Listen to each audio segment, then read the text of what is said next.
కుంభం వారి కనుక చూసుకున్నట్లయితే ప్రధానంగా ఇక్కడ మీకు మీ యొక్క జీవితంలో ధనపరమైనటువంటి విషయాల్లో ఎందుకు ఎదగలేకపోతున్నారు, ఏం చేసుకోవాలి, అదేవిధంగా వివాహం కానివ్వండి, కెరియర్ కానివ్వండి, మరియు అదేవిధంగా రుణరోగ శత్రు సంబంధించిన విషయాలు కానివ్వండి, ఆకస్మికంగా సంఘటన పూర్వజన్మ కర్మకారకుడు ఎవరవడం వల్ల ఇట్లాంటి ఆకస్మిక సంఘటనలు జరిగి డౌన్ఫాల్ అవుతుంటాను. దానికి పరిహారం ఏం చేసుకోవాలనేటువంటి అంశాలు చెప్తుంది నేనైనప్పటికీ చెప్పిస్తుంది సాక్షాత్ లలిత అమ్మవారిగా భావిస్తూ ఆ లలితాంబిక అమ్మవారి యొక్క అనుగ్రహం మీకు పరిపూర్ణంగా కలగాలని మనస్ఫూర్తిగా కోరుకుంటూ ఇక్కడ గమనించినట్లయితే ఈ యొక్క కుంభం వారికి, కుంభలగ్నం వారికి ఉన్నటువంటి గొప్ప లక్షణం ఏంటంటే హ్యాపీగా ఉండాలి, నలుగురిని హ్యాపీగా ఉంచాలి, మనం హ్యాపీగా ఉండాలని గొప్ప లక్షణం ఉంటుంది కదా. ఎక్కడో శని భగవానుడు పాడైపోతే కొంచెం ఎక్కువ దేన స్థితిలోని కొంచెం పాడవుతున్న వాళ్ళ తత్వం, బట్ 99.9% ఇలాగే ఉంటారు. అయితే మీకు ఫైనాన్స్ కారకుడు ఎవరు? ధనాన్ని ఇచ్చే కారకుడు గురువు అవుతాడు. అందుకే వీళ్ళు ఏదైనా టీచింగ్, ట్రైనింగ్, బ్యాంకింగ్ వీటిలో బాగా సెటిల్ అవ్వగలుగుతుంటారు. కానీ అదే గురువు కనుక పాడైతే ఫైనాన్షియల్ డౌన్ఫాల్ ఉంటుంది. మరి ఇదే వీళ్ళకి కెరీర్, ఎందుకంటే కెరీర్ ద్వారా ధనం వస్తుంది కాబట్టి కెరీర్ కారకుడు కుజుడైంది కాబట్టి కొంచెం కెరీర్లో సెటిల్ అవ్వడానికి కాస్త ఎక్కువ స్ట్రెస్ ఉంటుంది, ఎక్కువ కష్టపడాల్సి వస్తూ ఉంటుంది కుంభం వారికి. అందుకని ఆంజనేయ స్వామి కానీ సుబ్రహ్మణ్య స్వామి ఆరాధన చేస్తూ ఓం మాణిక్య మకుటాకార జ్ఞానద్వై విరాజితాయ నమః అనే మంత్రం కనుక చేసుకున్నట్లయితే ఖచ్చితంగా కెరీర్లో ఒక మంచి స్టేజ్కి వెళ్ళి తీరుతారు, అందులో ఎటువంటి సందేహం లేదు, గుర్తుపెట్టుకోండి. అలాగే ఇక్కడ మరొక విషయం ఏంటంటే పూర్వజన్మ కర్మకారక ప్లానెట్ అని ఒకటి ఉంటుంది ప్రతి జాతకానికి, ఒకటి చంద్రుడు అవుతాడు ఇక్కడ.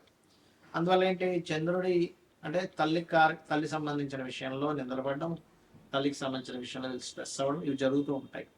మెడిటేషన్ ద్వారానే వీళ్ళకి పూర్వజన్మ కర్మ తొలగిపోతుంది. బియ్యము దానంగా ఇవ్వాలి లేనట్లయితే. అదేవిధంగా వివాహం కారక సంబంధించిన విషయంలో కూడా ఇప్పుడు ప్రస్తుతం మీకు లగ్నంలో రాహు సప్తమంలో కేతు అన్నాడు, November 25th వరకు కూడా ఎటువంటి వివాహ నిర్ణయాలు తీసుకోకండి.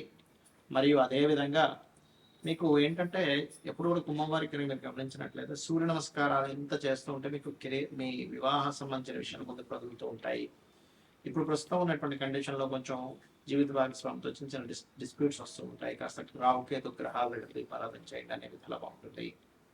ఇప్పుడు మనం చెప్పుకున్న అంశాలు ఏవైతే ఉన్నాయి, ఎవరికైతే యాక్సిడెంట్ అనుకున్నామో లేకపోతే షేర్ మార్కెట్లో లాస్ అనుకున్నాం, ఇవన్నీ అసలు ఎప్పుడు జరుగుతాయి లైఫ్లో చూసుకున్నట్లయితే ఎప్పుడు కూడా దానికి సంబంధించిన దశ రావాలి. అంటే షేర్ మార్కెట్ పంచమం 5 to 8 లెవెల్ కాంబినేషన్, ఆ 5 to 8 లెవెల్ కాంబినేషన్ పాడైనటువంటి మహాదశ రావాలి. ఆ దశలు రాకుండా మీకు ఏమి ఇబ్బంది ఉండదు, గుర్తుపెట్టుకో. అదేవిధంగా యాక్సిడెంట్ అనుకున్నాం, యాక్సిడెంట్స్ అనుకుంటే 4 and 8 కాంబినేషన్ పాడైనటువంటి మహాదశ రావాలి. అలా కాకుండా బాగున్న దశ అనుకోండి 4 and 8 కాంబినేషన్లో, అప్పుడు ఆస్తులు కలిసి వస్తాయి ఆకస్మికంగా. అది తండ్రి ఆస్తి కావచ్చు, ఒక్కోసారి తాతగారి ఆస్తి కావచ్చు, సొంతంగా సంపాదించుకోవడం అంటే థర్డ్ హౌస్ రిలేటెడ్ ఉండాలి. ఎంతసేపు 4-8 వచ్చిందని అమ్మో నాకు యాక్సిడెంట్ అయిపోతుందని భయపడ్డాం కాదు, అది ఒక్కొక్కసారి ఆస్తిని కూడా ఇస్తుంది. రీసెర్చెస్ అంటే ఒక్కోసారి మనం ఏదైనా ఎడ్యుకేషన్ రిలేటెడ్ సంబంధించిన దాంట్లో మనం చేసేటువంటి దాంట్లో పిహెచ్డీలు అవి చేస్తుంటాం, అటువంటి వాటిల్లో ధనయోగాన్ని ఇస్తూ ఉంటుంది. అదేవిధంగా వివాహం అవ్వట్లేదు, వివాహం అవ్వాలి అంటే సప్తమాన్ని యాక్టివ్ చేసే మహాదశ వస్తుందా లేదా, ఒక్కోసారి సప్తమాన్ని డీయాక్టివ్ చేసే మహాదశలు వస్తుంటాయి, అంటే 6వ అధిపతి మహాదశ. ఓకే, అదేవిధంగా 12వ అధిపతి మహాదశ, లేకపోతే 9వ అధిపతి మహాదశలు, ఇవన్నీ కూడా సప్తమాన్ని డీయాక్టివేట్ చేస్తూ ఉంటాయి. అప్పుడు అది ఏమవుతుంటుంది, మనం ఎంత ప్రయత్నం చేస్తున్నా అది ముందుకు కదలదు. అప్పుడు ఓకే ఆహా ఈ గ్రహాల వల్ల వస్తుంది కాబట్టి ఈ గ్రహాలకి దానం, ఒక్కొక్క గ్రహానికి పర్టికులర్గా మనకి శాస్త్రాల్లో ఒక దానం చెప్తారు. ఇప్పుడు రవి పాడయ్యాడు, గోధుమలు దానంగా ఇస్తూ ఉండాలి. ఆదివారం నాడు ఆరెంజ్ కలర్ వస్త్రంతో సహా కేజీంపావు, ఏ దానమైనా కేజీంపావు ఇవ్వాలి, పెట్టుకోండి. చంద్రుడు అనుకోండి బియ్యము, తెలుపు రంగు వస్త్రం, blouse piece, okay blouse piece లేదా షర్ట్ పీస్ ఇస్తారు, ప్యాంట్ పీస్ ఇస్తున్నారు, మీ ఇష్టం. కుజుడు అనుకోండి కందులు, రెడ్ కలర్ క్లాత్. బుధుడు అనుకోండి పెసలు, గ్రీన్ కలర్ క్లాత్. ఒకవేళ గురువు పాడయ్యాడు మీ జన్మజాతకంలో, ఆ గురువే మీకు అక్కడ మహాదశనాథుడయ్యాడు, అంతర్దశనాథుడయ్యాడు, ఒక్కోసారి మీ యొక్క విషయాన్ని అపురూపంలోకో లేకపోతే వివాహం వెనక్కి వెళ్ళే విషయంలోనో, సంపాదన సరిగ్గా లేని విషయానికో అది కనెక్ట్ అయింది, అప్పుడు శనగలు దానంగా ఇవ్వాలి ఎల్లో కలర్ క్లాత్. శుక్రుడు పాడయ్యాడు అనుకోండి ఉదాహరణకు మీ జన్మజాతకంలో, బొబ్బర్లు, తెలుపు రంగు వస్త్రము దానంగా ఇవ్వాలి, గుర్తుపెట్టుకోండి. శని అనుకోండి నువ్వులు and blue colour cloth, Rahu అయితే మినుములు, సిమెంట్ కలర్ క్లాత్, కేతు అయితే ఉలవలు, మల్టీ కలర్ క్లాత్. అయితే ఎప్పుడు కూడా చాలా మంది దానం ఇచ్చేటువంటి విషయాల్లో కూడా ఏమంటే మేము ఆలయానికి వెళ్ళి అక్కడ ఒక మూలను పెట్టేసి వెళ్ళిపోతాము అంటుంటారు. అలా మీరు కనుక మూలను పెట్టేసి వెళ్ళిపోతే అది దానం కిందకి రాదు. మీరు మీ అకౌంట్లో ధనం పడాలనుకోండి ఏం చేస్తారు, మీరు చక్కగా బ్యాంక్కి వెళ్ళి డబ్బులు తీసుకెళ్ళి లేకపోతే చెక్ తీసుకెళ్ళి మీ అకౌంట్ నెంబర్ ఏంటి, మీ పేరు ఏంటి, ఏ ఏ బ్యాంకులో వాళ్ళకి వేయాలి ఈ అకౌంట్, లేదా మీ అకౌంట్లో వేయాలి అనేటువంటి అనేకమైనటువంటి విషయాలు మీరు వాళ్ళకి చెప్పి వాళ్ళ దగ్గర ఒక స్టాంప్ వేయించుకొని రసీదు తీసుకొని వస్తారు. అంటే ఏంటి, మీరు పర్టికులర్గా మీ గోత్రము నామము ఏ పర్పస్ అనేటువంటిది కూడా దానం ఇచ్చేటువంటి ఎవరికైతే ఇస్తున్నారో వాళ్ళకి మీరు చెప్పాలి. అప్పుడే అది వాళ్ళ సంకల్పం చదువుకుంటారు, ఆ దానానికి వాల్యూ ఉంటుంది.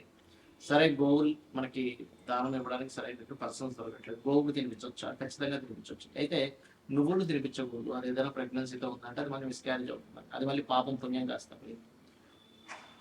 రవికి సంబంధించిన వాటిలో గోధుమ రవ్వ తినిపించవచ్చు, చంద్రుడైతే బియ్యం పిండి తినిపించవచ్చు, కుజుడైతే క్యారెట్స్ తినిపించవచ్చు, గురువు అయితే అరటికాయలు తినిపించవచ్చు, బుధుడైతే ఆకుకూరలు తినిపించవచ్చు. అందులో గోంగూర తినిపిస్తే గోవుకి చాలా చక్కటి స్ట్రెంత్ వస్తుంది. శుక్రుడైతే తీపి చపాతీలు తినిపించవచ్చు, శని అయితే బెల్లం తినిపించవచ్చు, రాహు అయితే అదే బెల్లము ఉండలు 4 చేసి తినిపించవచ్చు, కేతు అయితే గ్రాసులు తినిపించవచ్చు. ఈ రకంగా ఒక్కొక్క గ్రహాన్ని బట్టి మనం వెంటనే ఈ ధాన్యాలు తీసుకుని దాన్ని తినిపించాం కాదు. అదేవిధంగా ఎప్పుడు కూడా గుర్తుపెట్టుకోండి, చాలామంది వాళ్ళ లైఫ్లో ఏదైనా ఇన్సిడెంట్స్ నెగిటివ్గా వెళ్తున్నాయంటే వెంటనే వాళ్ళు చూసుకునేది ఏంటంటే ఏలినాడ్స్ అని, అర్ధాష్టమిస్ అని, అష్టమిస్ అని, దీనివల్లే మొత్తం లైఫ్ పాడైపోతుంది అనుకుంటారు. అసలు అది కానీ కాదు. అది కేవలం మీకు స్లో మందుడు అంటారు జ్యోతిషాస్త్రంలో. శనిచ్చర, శని అంటే అర్థం ఏంటంటే స్లో మూమెంట్. మనకి ఏదైనా సరే ఒక స్లో అవుతున్నప్పుడే మన లైఫ్లో మనం సరిగ్గా ఆలోచించుకుని మనం ఎక్కడ రాంగ్ స్టెప్స్ వేస్తున్నాము, ఎక్కడ రైట్ స్టెప్ వేస్తున్నాం అనే విషయాన్ని మనం పూర్తిగా అర్థం చేసుకోగలుగుతాం. అలాగే మరొక విషయం ఏంటంటే ఇక్కడ గమనించినట్లయితే ఈ యొక్క కాలసర్ప యోగాలు కూడా మీ జాతకంలో నేను ఇప్పటికీ చాలాసార్లు ఎక్స్ప్లెయిన్ చేశాను. 180 మంది దేశ నాయకుల మంది కాలసర్ప దోషము, మరి వాళ్ళందరూ ప్రెసిడెంట్లు.